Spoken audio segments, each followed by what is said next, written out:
नमस्ते भक्तों, राधे राधे, जय श्री कृष्ण, जय दादा पितरी महाराज। आपका हार्दिक स्वागत है। आज हम बात करेंगे सर्वपितृ अमावस्या के पावन अवसर पर, जब पितृ पक्ष का समापन होता है। इस दिन कुछ खास सब्जियां बनाने से पितृ प्रसन्न होते हैं और कुछ ऐसी चीजों से बचना चाहिए जिनसे वे नाराज हो सकते हैं। तो आइए इस महत्वपूर्ण विषय को विस्तार से समझते हैं। पितृपक्ष का महत्व। प्रिय भक्तजनों, जैसा कि आप सभी जानते हैं, इस समय पितृपक्ष यानी श्राद्ध पक्ष का पवित्र पर्व चल रहा है। ये 16 दिनों का समय होता है जो सनातन धर्म में अत्यंत विशेष माना जाता है। हर साल भाद्रपद मास की पूर्णिमा से लेकर आश्विन मास की अमावस्या तक पितृपक्ष मनाया जाता है। इस साल 2025 में पितृपक्ष की शुरुआत 7 सितंबर रविवार को हुई थी और इसका समापन 21 सितंबर को सर्वपितृ अमावस्या के दिन होगा। सर्वपितृ अमावस्या पितृपक्ष का आखिरी और सबसे महत्वपूर्ण दिन होता है। ये वह समय है जब हमारे पूर्वज पितृलोक से धरतीलोक पर आते हैं और अपने वंशजों को दीर्घायु, सुख, शांति और समृद्धि का आशीर्वाद देते हैं।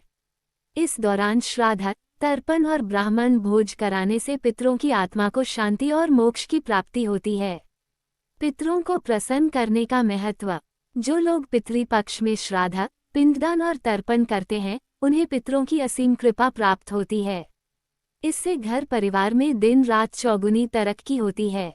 हमारे शास्त्र कहते हैं कि जिस घर में पितरों का सम्मान होता है, उनकी पूजा पाठ की जाती है, वहाँ कभी किसी चीज की कमी नहीं होती। वहीं जो लोग पितरों की पूजा, श्राद्ध या तर्पण नहीं करते, उन्हें जीवन में कठिनाइयों का सामना करना पड़ता है।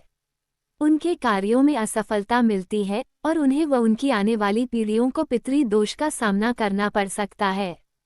क्योंकि भाइयों और बहनों, पितरों को भगवान के समान माना जाता है और उनकी पूजा करना हमारा कर्तव्य है। सर्वपितृ अमावस्या का विशेष महत्व। सर्वपितृ अमावस्या का हिंदू धर्म में विशेष महत्व है। इस दिन सभी पितृ अपने वंशजों से विदा लेकर पितृलोक लौट जाते हैं।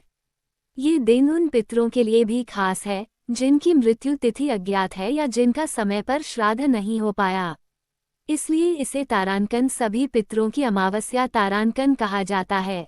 इस दिन श्राद्ध और तर्पण करने से पूर्वजों की आत्मा को शांति मिलती है और हमारा जीवन सुखमय बनता है।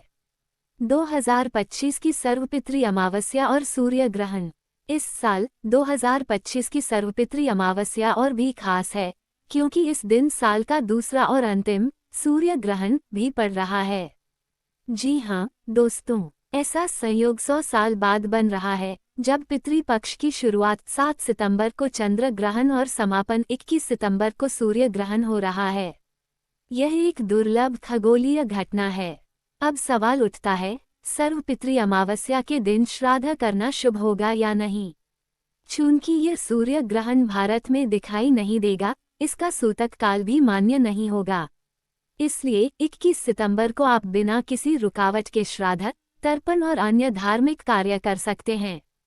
ये ग्रहण ऑस्ट्रेलिया, अंटार्कटिका, अफ्रीका, हिंद महासागर, दक्षिण प्रशांत, अटलांटिक और पोलिनेशिया, मेलानेशिया जैसे क्षेत्रों में दिखाई देगा। सर्वपितृ अमावस्या 2025 शुभ मुहूर्त। अमावस्या तिथि प्रारंभ 21 सितंबर रविवार सुबह 12:16 बजे। समापन 22 सितंबर सुबह 1:23 बजे।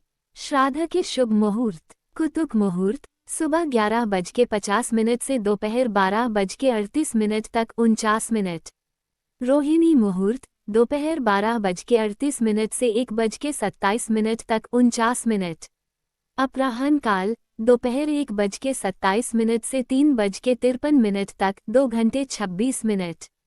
इसके अलावा इस दिन सर्वार्थ सिद्धि योग सुबह 9:32 से अगले दिन सुबह 6:09 तक, शुभ योग प्रातःकाल से शाम 7:53 तक और पूर्वा फाल्गुनी नक्षत्र प्रातःकाल से सुबह 9:32 तक बन रहे हैं, जो इस दिन के महत्व को और बढ़ाते हैं। घर पर तर्पण कैसे करें? 1. प्रातः जल्दी उठकर गंगाजल मिले पानी से स्नान करें। 2. साफ सुथरे वस्त्र धारण करें और पूरे दिन का संकल्प लें। 3. सूर्य देव को अर्घ्य दें और देवी देवताओं की पूजा करें। 4. शुभ मुहूर्त में दक्षिण दिशा की ओर मुख करके जमीन पर बैठें। 5. तांबे के लोटे में जौ, तिल, चावल, गाय का कच्चा दूध, सफेद फूल, गंगाजल और पानी मिलाएं। 6. कुशा हाथ में लेकर अंगूठे से 11 बार जल अर्पित करें, पितरों का सच्चे मन से ध्यान करें। 7. गाय के गोबर के कंडे पर गुड़, घी, खीर, पूरी आदि का भोग लगाएं। 8. भोजन का कुछ हिस्सा गाय, कुत्ते, कौए, चींटी और देवताओं के लिए निकालें। 9. अंत में गरीबों, जरूरतमंदों या ब्राह्मणों को भोजन और दक्षिणा दान करें। सर्वपितृ अमावस्या पर क्या अर्पित करें और क्या खाएं? यहाँ कुछ ऐसी चीजें हैं जिन्हें अर्पित करने और सेवन करने से पितृ प्रसन्न होते हैं और पितृ दोष से मुक्ति मिलती है।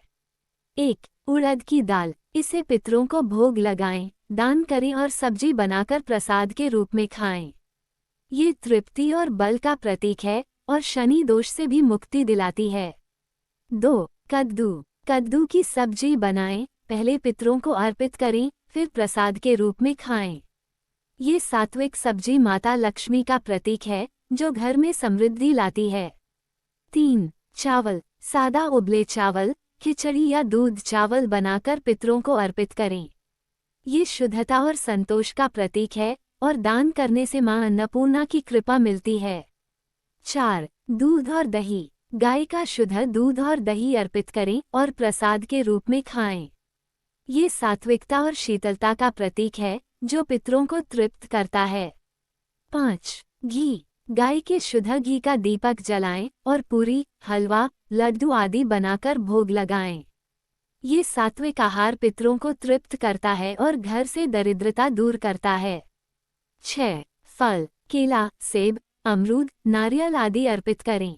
विशेष रूप से केला भगवान विष्णु का प्रतीक है जो मोक्ष प्रदान करता है। 7. खीर, दूध, चावल और शक्कर से बनी खीर पितरों और भगवान विष्णु को अर्पित करें। ये सात्विक भोजन स्वास्थ्य और समृद्धि लाता है। 8. सात्विक पकवान, पूरी, हलवा, पुआ आदि बनाकर भोग लगाएं। ये मीठे पकवान रिश्तों और वैवाहिक जीवन में मधुरता लाते हैं। 9. काले तिल, तर्पण और पिंडदान में काले तिल का प्रयोग अनिवार्य है। तिल के लड्डू या अन्य व्यंजन बनाकर अर्पित करें, ये पाप और रोग नाशक है।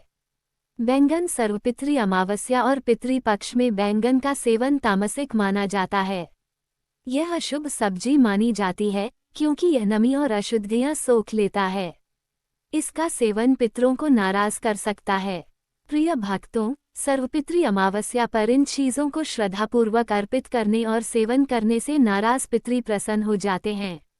उनकी आत्मा को शांति मिलती है और आपके जीवन में सुख, समृद्धि और सफलता आती है। इस दिन विधि विधान से श्राद्ध और तर्पण करें और पितरों का आशीर्वाद प्राप्त करें। अगर आपको ये जानकारी पसंद आई तो इस वीडियो को लाइक करें, चैनल को सब्सक्राइब करें और कमेंट बॉक्स में सच्चे मन से जय दादा पितृ महाराज लिखकर अपनी श्रद्धा प्रकट करें। इस जानकारी को अपने दोस्तों, भाइयों, बहनों और बड़े बुजुर्गों के साथ जरूर शेयर करें ताकि सभी को इसका लाभ मिले। जय दादा पितृ महाराज।